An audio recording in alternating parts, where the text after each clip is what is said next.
दोस्तों, मेरे channel honour of homeopathy by doctor A K Singh में आपका स्वागत है। दोस्तों, पिछले दो वीडियोस के माध्यम से हम लोगों ने जर्मन न्यू मेडिसिन के फर्स्ट बायोलॉजिकल लॉ और सेकंड बायोलॉजिकल लॉ को समझ लिया, जिसमें फर्स्ट बायोलॉजिकल लॉ में हमने देखा कि यदि किसी ह्यूमन बीइंग की लाइफ में कोई डिस्ट्रेसिंग इवेंट आता है तो उसको DHS कहते हैं, और इस DHS की वजह से उसकी साइकी में एक significant special biological program run करता है और वो बाद में जाकर के बॉडी पर रिजॉल्व होता है। इसी लॉ में दोस्तों हम लोगों ने बायोलॉजिकल हैंडेडनेस को समझ लिया कि हमारी बॉडी की राइट और लेफ़्ट साइड किस तरह से हमारी लाइफ के साथ कनेक्टेड है। उसके बाद दोस्तों सेकंड जो बायोलॉजिकल लॉ है उसमें हम लोगों ने देखा कि जो सिग्निफिकेंट स्पेशल बायोलॉजिकल प्रोग्राम है वो दो फेज़ में रिजॉल्व होता है। पहला कॉन्फ्लिक्ट एक्टिव फेज़ और दूसरा healing phase. Conflict active phase को हम लोगों ने समझ लिया था, और हीलिंग फेज़ जिसको कि हमने 3 स्टेप में समझा था, PCL-A, एपिलेप्टेड क्राइसिस और PCL-B। आज के इस वीडियो में दोस्तों हम लोग third biological law of German new medicine को समझेंगे, जो हमको साइकी, ब्रेन, ऑर्गन का जो रिलेशन है उसको एम्ब्रोलॉजी के साथ रिलेट करके बताता है, और ह्यूमन लाइफ किस तरह से इवॉल्व हुई और इवोल्यूशन के साथ किस तरह से कॉन्फ्लिक्ट्स चलते हैं और कैसे वो ब्रेन से कंट्रोल होते हैं। तो इस चीज़ को हम लोग आज इस वीडियो के माध्यम से समझने का प्रयास करेंगे। दोस्तों, जब कोई भी ह्यूमन बीइंग अपनी एम्ब्रियोनिक लाइफ में होता है, यानी कि भ्रूण अवस्था में होता है, जब वो अपने मदर के यूट्रस में ग्रो कर रहा होता है तो वो एक बॉल की शेप में रहता है, राउंड शेप में रहता है। और जब वो राउंड शेप में रहता है तो उसमें 3 तरह की लेयर सबसे पहले डिफरेंशिएट होती हैं, यानी कि कई सारी सेल्स की जो लेयर हैं तो उसमें 3 लेयर डिफरेंशिएट होती हैं। जैसा कि पिक्चर में आप देख रहे हैं, तो सबसे अंदर जो डिफरेंशिएट सेल लेयर जो सेल्स की डिफरेंशिएट होती है वो है एंडोडर्म। जो अंदर है उसको हम एंडोडर्म कहते हैं। उसके बाद दूसरी लेयर जो डिफरेंशिएट होती है उसको हम एक्टोडर्म कहते हैं, जो बाहर की तरफ है। उसके बाद तीसरी लेयर जो इन दोनों के बीच में इन्वेजिनेट करती है, डेवलप होती है, उसको हम मीजोडर्म कहते हैं। तो आखिर ऐसा क्यों हो रहा है कि पहले एंडोडर्म बन रही है, फिर एक्टोडर्म डिफरेंशिएट हो रही है, फिर बाद में मीजोडर्म बीच में हो रही है? इसके लिए दोस्तों हम लोग इवोल्यूशन को पढ़ते हैं कि लाइफ कैसे इवॉल्व हुई। तो जब हम इवोल्यूशन को देखते हैं तो सबसे पहले जब यूनिवर्स ने लाइफ को अर्थ पर भेजा तो वो सिंगल सेल में थी, यानी कि एक सेल की लाइफ थी। तो जो एक सेल की लाइफ थी, सिंगल सेल जो लाइफ थी, वो थी अमीबा की। तो अमीबा में ये एक पानी में रहने वाला जीव है जो मूवमेंट तो करता है, पानी में तैरता रहता है, और इसके पास 3 फंक्शंस थे जो लाइफ के बेसिक फंक्शंस हैं, जिसमें डाइजेशन यानी कि उसका न्यूट्रिशन, दूसरा उसका रेस्पायरेशन और रिप्रोडक्शन। रिप्रोडक्शन में वो अपनी जनरेशन को आगे बढ़ा सकता है। तो ये जो 3 फंक्शन हैं ये बेसिक फंक्शंस ऑफ लाइफ हैं। अब जो ह्यूमन बीइंग है वो मल्टी सेलुलर ऑर्गेनिज्म है, उसमें कई सारी सेल्स हैं और एडवांस सेल्स हैं, और उसको एडवांस लेवल तक डेवलप होना है। तो धीमे धीमे इवोल्यूशन होता गया, नेचर के अंदर बदलाव होते गए, और ये सिंगल सेल कई सारी सेल्स में, मल्टी सेल्स में इवॉल्व होती गई और ह्यूमन बीइंग तैयार हो गया। तो जो एम्ब्रोलॉजी में सबसे पहली लेयर जो एंडोडर्म हमने पढ़ी, वो बेसिक फंक्शंस ऑफ लाइफ को कंट्रोल करती है, या बेसिक फंक्शन ऑफ लाइफ उसके पास हैं, जिसमें जो न्यूट्रिशन है यानी कि डाइजेस्टिव सिस्टम। तो एंडोडर्म की सेल्स जब ग्रो करेंगी, मल्टीप्लाई करेंगी, तो डाइजेस्टिव सिस्टम को तैयार करेंगी और रेस्पायरेटरी सिस्टम को तैयार करेंगी, और रिप्रोडक्टिव में वो मेल में प्रोस्टेट ग्लैंड को तैयार करेंगी और फीमेल में यूट्रस को तैयार करेंगी। तो इस तरह से ये एंडोडर्म एवोल्यूशनरी में बेसिक फंक्शंस को कंट्रोल करती है। और इसी तरह से दोस्तों ब्रेन में जब डेवलपमेंट है तो ब्रेन भी 3 पार्ट में, बेसिक ब्रेन को हम लोग 3 पार्ट में पढ़ते हैं कि लोअर ब्रेन, मिड ब्रेन और फोर ब्रेन। तो पिक्चर में आप देख रहे हैं कि जो लोअर ब्रेन है वो हमारे लोअर फंक्शंस यानी कि लाइफ के बेसिक फंक्शंस को कंट्रोल करता है। तो जो बेसिक फंक्शंस हैं हमारी लाइफ के, वो जो लोअर ब्रेन है उससे कंट्रोल होंगे, जिसको ब्रेन स्टेम कहते हैं। तो एंडोडर्म के जितने ऑर्गन्स हैं उनका कंट्रोल ब्रेन स्टेम से होता है। उसके बाद दोस्तों जैसे जैसे मल्टी सेलुलर ऑर्गेनिज्म तैयार हो रहा है, सेल्स बन रही हैं, उसी तरह से इवोल्यूशन भी हो रहा है। तो जो एंडोडर्म है उसने हमारे बेसिक फंक्शंस को कर लिया, और जो मीज़ोडर्म है उसको फिर हम लोग एवोल्यूशनरी लाइन के पॉइंट ऑफ व्यू से दो पार्ट्स में पढ़ते हैं, एक ओल्ड मीज़ोडर्म और एक न्यू मीज़ोडर्म। तो जो बीच की लेयर है जो कि आपको मिडिल में दिखाई दे रही है, जो रेड कलर की है, तो उसमें ओल्ड मीज़ोडर्म और न्यू मीज़ोडर्म। तो जो ओल्ड मीज़ोडर्म है वो जितने भी हमारे प्रोटेक्टिव फंक्शंस को कंट्रोल करती है, वो प्रोटेक्शन का काम करती है। तो उससे कोरियम ऑफ द स्किन, जिसके लिए हमने अटैक कॉन्फ्लिक्ट को पढ़ा था, और जितनी भी हमारी प्रोटेक्शन का, जैसे हार्ट की प्रोटेक्शन के लिए पेरिकार्डियम, लंग्स की प्रोटेक्शन के लिए प्लूरा, एब्डोमेन की प्रोटेक्शन के लिए जो एब्डोमेन की पेरिटोनियल मेम्ब्रेन बनती है, तो ये प्रोटेक्शन का काम करती है। तो ये ओल्ड मीज़ोडर्म का काम है। उसके बाद और एडवांस हुआ तो फिर न्यू मीज़ोडर्म। अब ये जो न्यू मीज़ोडर्म है, इसके जैसे जैसे सेल इवॉल्व हुई तो उससे कई सारे एनिमल्स हुए, मल्टी सेलुलर एनिमल्स बने, तो उनके अंदर मूवमेंट्स आए। तो जो मूवमेंट्स आए वो मीज़ोडर्म से कंट्रोल होते हैं, मोटर कंट्रोल्स होते हैं।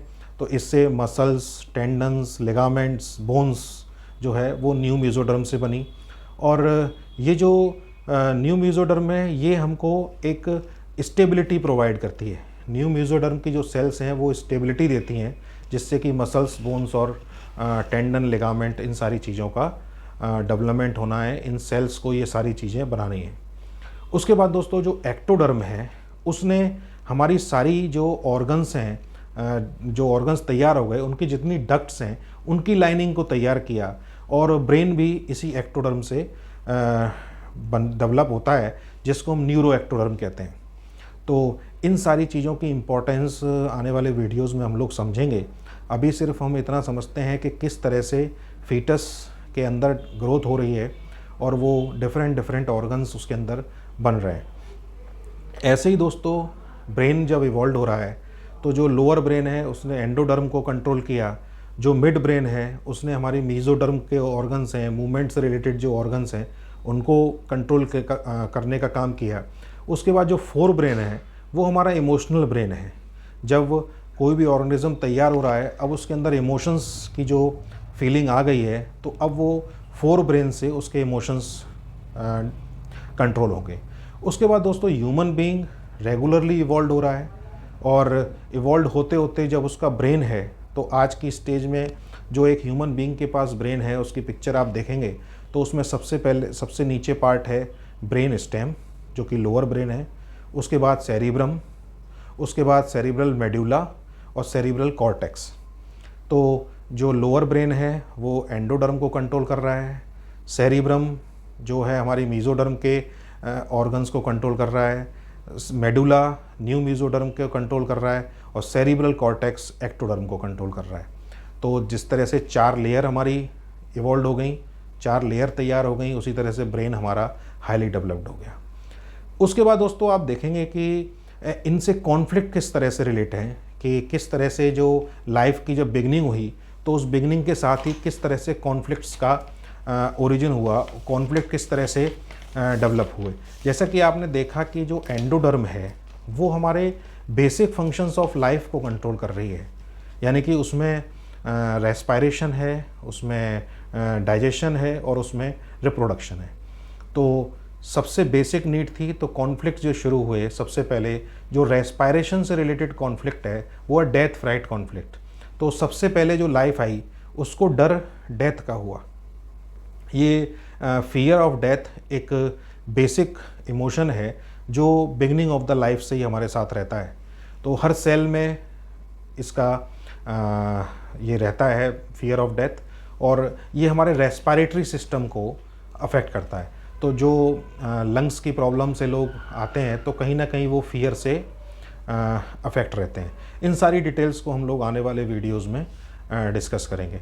उसके बाद दोस्तों जो डाइजेस्टिव सिस्टम से रिलेटेड जो कॉन्फ्लिक्ट है उसको हम लोग मॉर्सल कॉन्फ्लिक्ट कहते हैं। मॉर्सल मतलब निवाला होता है, तो किस चीज़ को उस व्यक्ति ने निवाला समझ रखा है, मॉर्सल समझ रखा है, तो इन सारे कॉन्फ्लिक्ट्स को हम आने वाले वीडियोस में समझेंगे।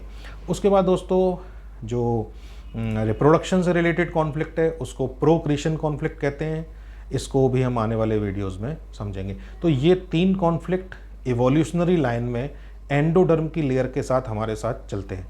तो एंडोडर्म से ओरिजिन जो ऑर्गन है उस पर एक अलग कॉन्फ्लिक्ट काम कर सकता है, और ये इवोल्यूशनरी लाइन में कॉन्फ्लिक्ट होते हैं। तो कई बार जो क्रॉनिक डिजीज़ होती हैं उनमें हमको इवोल्यूशनरी कॉन्फ्लिक्ट्स को भी देखना होता है कि इस ह्यूमन बीइंग को जब ये अपनी एम्ब्रियोनिक लाइफ में था तो उसमें क्या क्या कॉन्फ्लिक्ट्स उसकी मदर को आए जिससे कि वो इस प्रॉब्लम में आ गया। तो ये जो कॉन्फ्लिक्ट्स हैं एंडोडर्म के। उसके बाद दोस्तों जैसा कि हमने देखा ओल्ड मीजोडर्म, उसका काम है प्रोटेक्शन का। ओल्ड मीजोडर्म प्रोटेक्ट करती है, उसका काम प्रोटेक्शन का है, तो इसके लिए अटैक कॉन्फ्लिक्ट।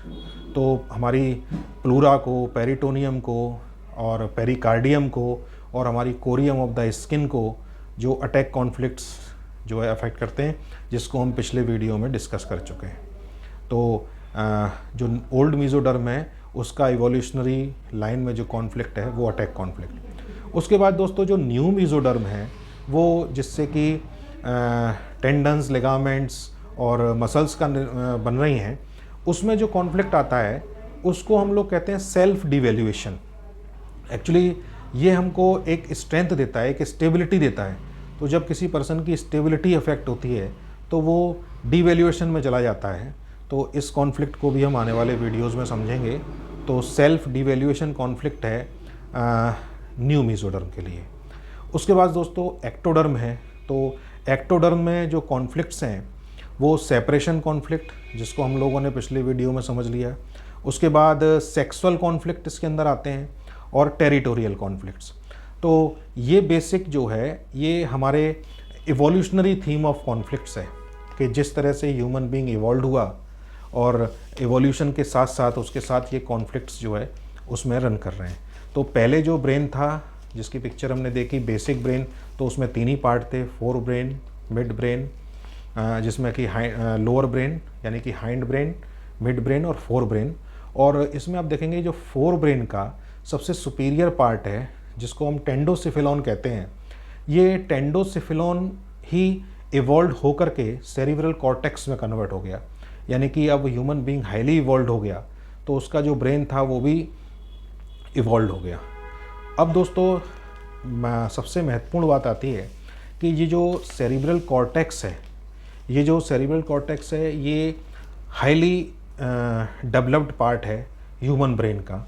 ये सारे फंक्शंस, कंट्रोल्स, जितने भी डिसीजन पावर हैं, ये सारी चीज़ें सेरिब्रल कॉर्टेक्स से होती हैं।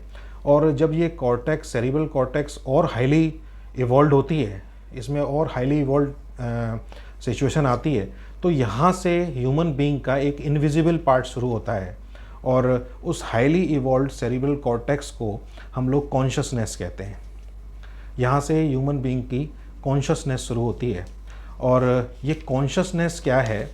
ये एक ऐसा पॉइंट है जहाँ से कोई भी ह्यूमन बीइंग अवेयर हो सकता है। यानी कि ये consciousness is the individual awareness. ये किसी एक व्यक्ति की अवेयरनेस है उसके अपने यूनिक थॉट्स को लेकर के, अपनी मेमोरीज़ को लेकर के, अपनी फीलिंग्स को लेकर के, अपने सेंसेशंस को लेकर के और अपने एनवायरनमेंट को लेकर के।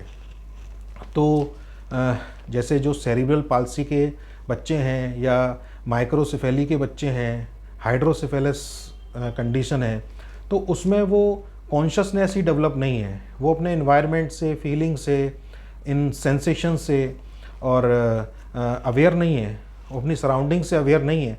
तो कॉन्शसनेस का लेवल उनका डेवलप नहीं हो पा रहा है। तो हम लोग आने वाले वीडियोस में देखेंगे कि किस तरह से जब हम मेडिसिन देते हैं इन सारी चीज़ों की अंडरस्टैंडिंग से, तो वो किस तरह से वो कॉन्शसनेस के साथ कनेक्ट हो जाता है मेडिसिन से, और फिर यूनिवर्स उसको हील कर देता है, उसको लाइफ के प्रोसेस में ले आता है। दोस्तों, कॉन्शसनेस स्पिरिचुअली एक इनविजिबल पार्ट है ह्यूमन बीइंग का, जहाँ से कोई भी ह्यूमन बीइंग अपने आप को ऑब्ज़र्व कर सकता है। यानी कि जो हैनीमैन सर ने हमको अनबाइज्ड ऑब्ज़र्वर के लिए कहा है कि अनबाइज्ड ऑब्ज़र्वर कैसा होना चाहिए, तो ये जो पॉइंट है कॉन्शसनेस का, ये अनबाइज्ड ऑब्ज़र्वर का है। इसमें जो 6th एफोरिज्म में हैनीमैन सर ने हमको बताया है कि अनबाइज्ड का मतलब है कि वो उसके सारे डिसीजंस सबके साथ इक्वल हों।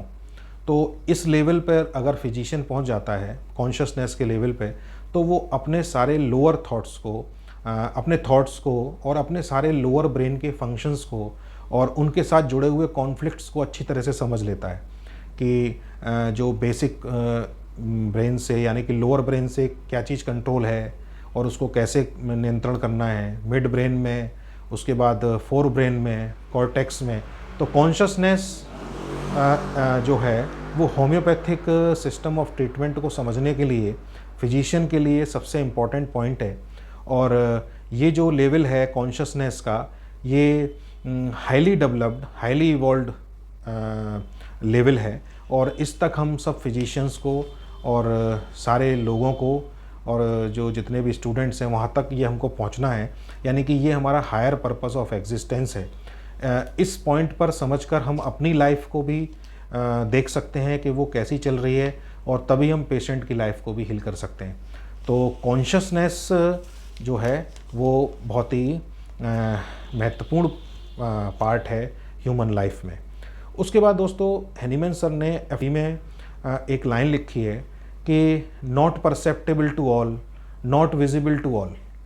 यानी कि ये जो कॉन्शसनेस का पॉइंट है, ये विजिबिलिटी का पॉइंट है, ये विजिबल है, यहाँ से हम सब चीज़ों को देख सकते हैं। अगर कोई ह्यूमन बीइंग अपनी कॉन्शसनेस तक पहुँच जाता है तो उसको वो सारी चीज़ें विजिबल होने लगेंगी और वो पूरी ह्यूमन लाइफ को और अपने पेशेंट की लाइफ को अंडरस्टैंड करने में सक्षम हो जाएगा। तो ये होम्योपैथी के समझने के लिए सबसे इम्पॉर्टेंट पॉइंट है। होम्योपैथिक अंडरस्टैंडिंग कॉन्शियस लेवल से ही शुरू होती है। तो जब हम लोग ऑर्गेनॉन को डिस्कस करेंगे, क्रोनिक डिजीज़ को डिस्कस करेंगे, तो इस कॉन्शियसनेस के लेवल से ही उस सारी चीज़ों को डिस्कस करेंगे। तो ये जो लेवल है दोस्तों, इस लेवल तक हम लोगों को इवॉल्व होना है और इवॉल्व होकर के इन सारी चीज़ों को समझना है। तो इस वीडियो में दोस्तों इतना ही। अगले वीडियो में आपके साथ फिर मुलाकात होगी। जैसे कि आप सब लोग जानते हैं कि ये जो वीक है ये हमारे फेस्टिवल का वीक है, जिसमें दीपावली है, भाई दूज है, गोवर्धन पूजा है। तो आप सभी लोगों को इन सभी त्योहारों की बहुत बहुत हार्दिक शुभकामनाएं।